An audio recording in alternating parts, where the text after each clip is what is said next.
ওয়াবাল্লিগনা রমাদান। বলেন আয় আল্লাহ, হাত তোলেন, হাত তোলেন, আয় আল্লাহ আমাদের কি হায়াতের জিন্দেগি কমসে কম রমজান পর্যন্ত লম্বা করে দাও। সকলে বলেন আমিন। হাত নামান। আমি একটু পরীক্ষা করব কার মা আছে, কার মা নাই একটু হাত তোলেন তো। কার মা নাই, কার মা নাই একটু হাত তোলেন। আল্লাহ, যাদের মা নাই হাত ধরে রাখেন, হাত ধরে রাখেন। একটু আল্লাহকে বলেন, আল্লাহ আমার মাকে তুমি জান্নাত নসিব করো, আমিন। হাত নামান। কার বাপ নাই একটু হাত তোলেন। আহা, কত ভাইয়ের বাপ নাই, আমি অদমেরও বাপ নাই। আল্লাহ আমাদের বাবাকে আপনি জান্নাত নসিব করে, বলেন আমিন। কার মা নাই, বাপ নাই, উভয় নাই একটু হাত তোলেন দেখি। আর তাও তো অনেক।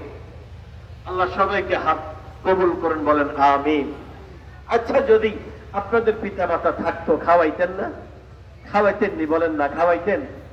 তাহলে এখন যদি থাকতো খাওয়াইতেন, যেহেতু নাই কারে খাওয়াইবেন?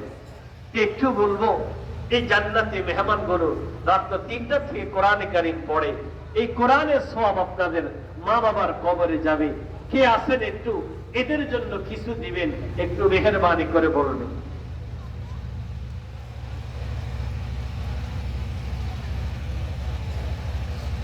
আপনার মধ্যে কেউ কে আছেন এই জান্নাতি পাখিদের জন্য পিতা মাতার নামে 1 লক্ষ টাকা করে দিবেন?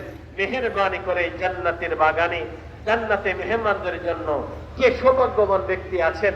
আমি আপনাদের জন্য, আপনার মা বাবার জন্য একটু মোনাজাত করব। আমি মুসাফির, বাংলার এই প্রান্ত থেকে ওই প্রান্ত, সেখানে চলে যাই। যে কি আওয়াজ দিবেন নারা করে, নারায়ে তাকবীর। একটু দোয়া করুন। রব্বুল আলামিন আমার ভাই 1 লক্ষ টাকা অনুদান করেছেন। রব্বে কারীম, আয় আল্লাহ মেহেরবানি করে আমার ভাইয়ের দানকে আপনি কবুল করে নেন। মালিক, আমার আল্লাহ 1 লক্ষ টাকা দান করেছেন, আমার ভাইয়ের দানকে আপনি কবুল করে নেন। পিতা মাতা নয়, মুরব্বীরা কবরে চলে গেছে, মালিক মেহেরবানি করে সবাইকে জান্নাত নসিব করে নেন। সন্তান সন্ততি স্ত্রী করে নেন। আয় আল্লাহ ব্যবসা বাণিজ্য, আয় আল্লাহ তাআলা, আয় আল্লাহ রুজি কামার মাঝে বরকত দান করে দেন। মক্কা মদিনা নারী আপনি কবরে রাখবেন, আমিন। আর কে আছেন ভাই 1 লক্ষ টাকা দেওয়ার মতো? মেহেরবানি খুব তাড়াতাড়ি